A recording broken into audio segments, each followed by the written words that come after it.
Hi all, ഇന്ന് നമ്മൾ discuss ചെയ്യാൻ പോകുന്ന ടോപ്പിക് കുറച്ച് എക്കണോമിസ്റ്റുകളുടെ പേര് നിങ്ങൾ മസ്റ്റായിട്ടും PSC പഠിക്കുമ്പോൾ പഠിച്ചിരിക്കണം. അതായത് എക്കണോമിക്സിൽ തന്നെ ഏറ്റവും പ്രമുഖരായിട്ടുള്ള 3-4 പേരെ ചുറ്റിപ്പറ്റി ചോദ്യങ്ങൾ എപ്പോഴും ചോദിക്കുന്നതായിട്ട് നമുക്ക് കാണാൻ പറ്റും. ഒന്ന് ദാദാഭായ് നവറോജി, രണ്ടാമത്തേത് മഹലനോബിസ്, മൂന്നാമത്തെ ആളാണ് അമർത്യ സെൻ. ഇന്ന് നമ്മൾ പഠിക്കാൻ പോകുന്നത് അമർത്യ സെന്നിനെ കുറിച്ചാണ്. മഹലനോബിസ്, അദ്ദേഹത്തെക്കുറിച്ച് Mahalanobis plan, second 5 year plan, പിന്നെ ഇന്ത്യൻ സ്റ്റാറ്റിസ്റ്റിക്കൽ ഇൻസ്റ്റിറ്റ്യൂട്ട്, അങ്ങനെ കുറച്ച് ഭാഗങ്ങൾ മാത്രം നിങ്ങൾക്ക് നോക്കിയാൽ മതി. പക്ഷേ അമർത്യ സെൻ അല്ലെങ്കിൽ ദാദാഭായ് നവറോജി എന്നൊക്കെ പറയുമ്പോഴത്തേക്കും കുറച്ചുകൂടെ ഇൻഡെപ്തിൽ അവർ ചോദ്യങ്ങൾ ചോദിച്ചും കാണാറുണ്ട്.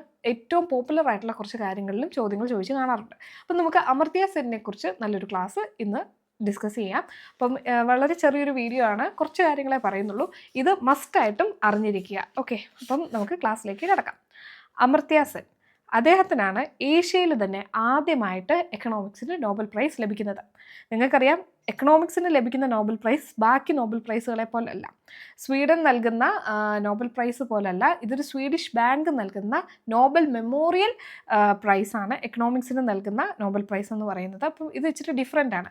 ആദ്യകാലത്ത് നോബൽ പ്രൈസിൻ്റെ കൂട്ടത്തിൽ എക്കണോമിക്കിൻ്റെ നോബൽ പ്രൈസ് ഇല്ലായിരുന്നു എന്നുള്ളതും നിങ്ങൾ മനസ്സിലാക്കുക. പിന്നീട് അത് ആഡ് ഓൺ ചെയ്തതാണ്. ഓക്കെ, അപ്പം Nobel memorial prize for economics എന്നാണ് എക്കണോമിക്സിൻ്റെ നോബലിനെ അറിയപ്പെടുന്നതെന്നും നിങ്ങൾ ജസ്റ്റ് അറിഞ്ഞിരിക്കുക. അപ്പം ഏഷ്യയിൽ നിന്ന് തന്നെ ആദ്യമായിട്ട് നോബൽ മെമ്മോറിയൽ നോബൽ പ്രൈസ് അല്ലെങ്കിൽ എക്കണോമിക്സിന് ലഭിച്ചത് ആർക്കാണ് എന്ന് ചോദിച്ചാൽ അതിൻ്റെ ഉത്തരം അമർത്യ സെന്നിനാണ്. ഓക്കെ, അദ്ദേഹത്തിന് ഈ പ്രൈസ് ലഭിച്ച വർഷം 1998. അപ്പം ഇന്ത്യയിൽ നിന്നുള്ളൊരു വ്യക്തി ആയതുകൊണ്ട് തന്നെ അദ്ദേഹം എക്കണോമിക്സിൽ ഏത് ഭാഗത്തായിരിക്കും സ്പെഷ്യലൈസ് ചെയ്തിരിക്കുന്നത്? നിങ്ങളൊന്ന് ഗസ് ചെയ്തേ.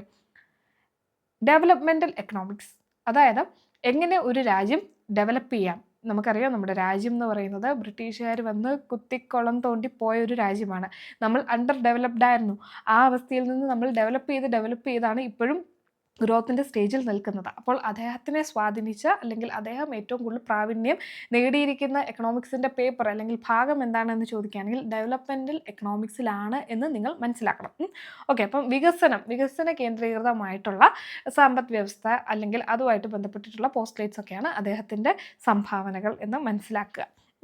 ഇനി അടുത്തത്, അമർത്യ സെന്നിന് ഭാരത് രത്നയും ലഭിച്ചിട്ടുണ്ട്.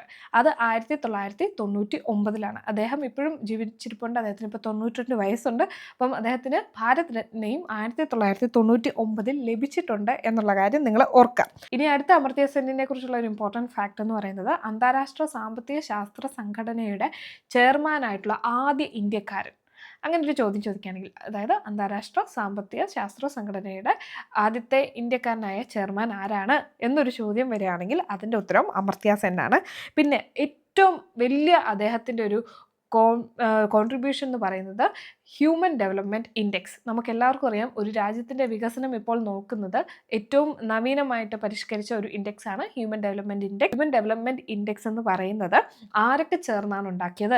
പാകിസ്ഥാനി എക്കണോമിസ്റ്റ് ആയിട്ടുള്ള മെഹബൂബ് അൽ ഹക്ക് എന്ന് പറയുന്ന വ്യക്തിയും ഇന്ത്യക്കാരനായിട്ടുള്ള അമർത്യ സെന്നും കൂടെ ഒരുമിച്ച് ഉണ്ടാക്കിയ ഇൻഡെക്സ് ആണ് ഹ്യൂമൻ ഡെവലപ്മെൻറ്റ് ഇൻഡെക്സ് എന്ന് പറയുന്നത്, HDI എന്ന് പറയുന്നത്, അല്ലെങ്കിൽ മാനവ വികസന സൂചിക. മലയാളം പറയുന്നതിൽ എനിക്ക് ചെറിയൊരു മിസ്റ്റേക്ക് വരാറുണ്ട്, സോറി. അപ്പം ആ ഒരു ഇൻഡെക്സ് ആദ്യമായിട്ട് മുന്നോട്ട് വെച്ചത്, കൊണ്ടുവന്നത് ആരാണ്? അമർത്യ സെന്നാണ്. വളരെ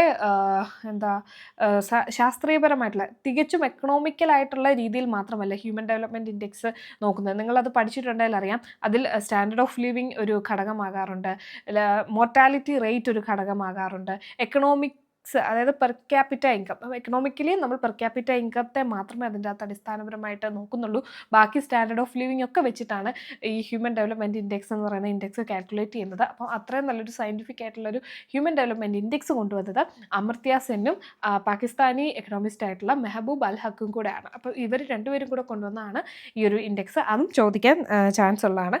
ഇനി നെക്സ്റ്റ് ഇമ്പോർട്ടൻ്റ് ആയിട്ടുള്ള ഫാക്ട്സ് അമർത്യ സെന്നിനെ കുറിച്ച് ചോദിക്കാൻ ചാൻസ്, അദ്ദേഹം എഴുതിയ അദ്ദേഹത്തിൻ്റെ കൃതികളാണ്. അപ്പോൾ ആ പേരുകൾ നിങ്ങൾ മസ്റ്റായിട്ട് അറിഞ്ഞിരിക്കുക. Poverty and famine, poverty and British rule in India എന്ന് പറയുന്നൊരു ബുക്കുണ്ട്. അത് ദാദാഭായ് നവറോജിയുടെ ആണെന്ന് ഓർക്കുക. കാരണം പോവർട്ടി എന്ന് കാണുമ്പോഴേ നിങ്ങൾ ദാദാഭായ് നവറോജി എന്ന് ചാടി കയറി കൊടുക്കരുത്. ഓപ്ഷൻ എ എന്നും പറഞ്ഞുകൊണ്ട് ദാദാഭായ് നവറോജി എന്നും കാണും. അപ്പം നിങ്ങളും പെട്ടെന്ന് അത് കുത്താൻ ചാൻസ് ഉണ്ട്. പക്ഷേ നിങ്ങൾ നോക്കുക, പോവർട്ടി ആൻഡ് ഫെമൈൻ എന്നാണ് ഈ ബുക്കിൻ്റെ പേര്, അത് ഓർത്തിരിക്കുക. പിന്നെ choice of techniques, choice of techniques എന്ന് പറയുന്നതും അദ്ദേഹത്തിൻ്റെ ഒരു കൃതിയാണ്. പിന്നെ ദ ഐഡിയ ഓഫ് ജസ്റ്റിസ്, അദ്ദേഹം ഒരു ഫിലോസഫറും കൂടായിരുന്നു. ഒരു എക്കണോമിസ്റ്റ് മാത്രമല്ല, അദ്ദേഹം ഒരു ഫിലോസഫറും കൂടായിരുന്നു. അപ്പോൾ അദ്ദേഹത്തിൻ്റെ ബുക്കുകളിലും അല്ലെങ്കിൽ അതിൻ്റെ ടൈറ്റിലൊക്കെ വാസ്റ്റ് ആയിട്ടുള്ള ഒരു വേരിയേഷൻസ് നമുക്ക് കാണാൻ പറ്റും. The idea of justice, choice of techniques, ഇനി ലാസ്റ്റായിട്ട് ഡെവലപ്മെൻറ്റ് ആസ് ഫ്രീഡം. അപ്പം ഇത്രയും കാര്യങ്ങളാണ് അദ്ദേഹത്തിൻ്റെ കൃതികൾ എന്നുള്ള അല്ലെങ്കിൽ ലിറ്ററേച്ചറുമായിട്ട് ബന്ധപ്പെട്ട് അദ്ദേഹത്തെക്കുറിച്ച് നമ്മൾ മനസ്സിലാക്കിയിരിക്കേണ്ട കാര്യങ്ങൾ. ഓക്കെ, അപ്പം നമ്മൾ ഇത്രയും കാര്യങ്ങൾ അമർത്യ സെന്നിനെ കുറിച്ച് പഠിക്കുക.